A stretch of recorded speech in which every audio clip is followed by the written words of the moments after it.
Plus de 2 mois après célébrer son 90e anniversaire, lundi 14 septembre 2020, le sourire de Philippe Clerc était toujours aussi éclatant.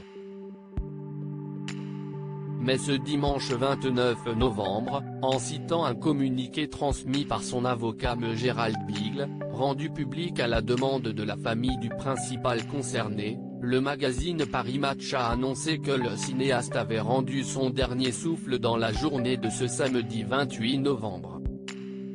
Nous vous informons de la disparition hier de Philippe Clerc, producteur-auteur, réalisateur et comédien de nombreux films de comédie populaire des années 80, peut-on ainsi lire.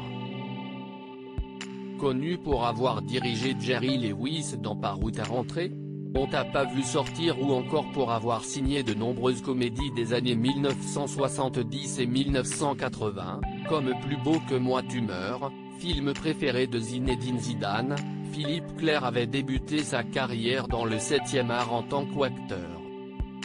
Né en 1930 au Maroc, Prosper Bensoussan de son vrai nom avait rejoint le cours René Simon à Paris, là où il trouva son pseudonyme.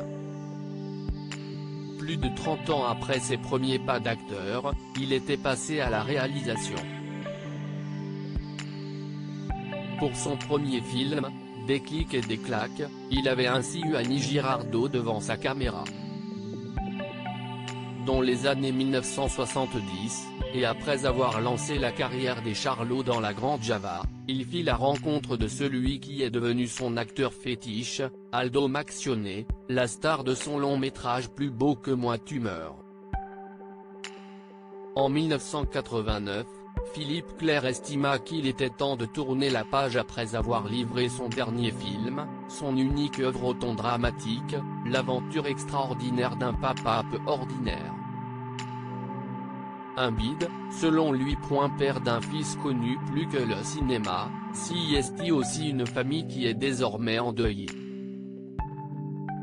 Loin des plateaux de tournage, Philippe Clerc était le papa d'un certain Michael Bensoussan alias David Bory ou encore Esteban, qui n'est pas un illustre inconnu. Durant son enfance, et en adoptant le pseudonyme Michael Clerc, comme son papa, le chanteur du groupe Naive New Beaters et sociétaire des grosses têtes depuis avril 2020 avait pu jouer dans plusieurs films de son père, notamment son tout dernier long métrage.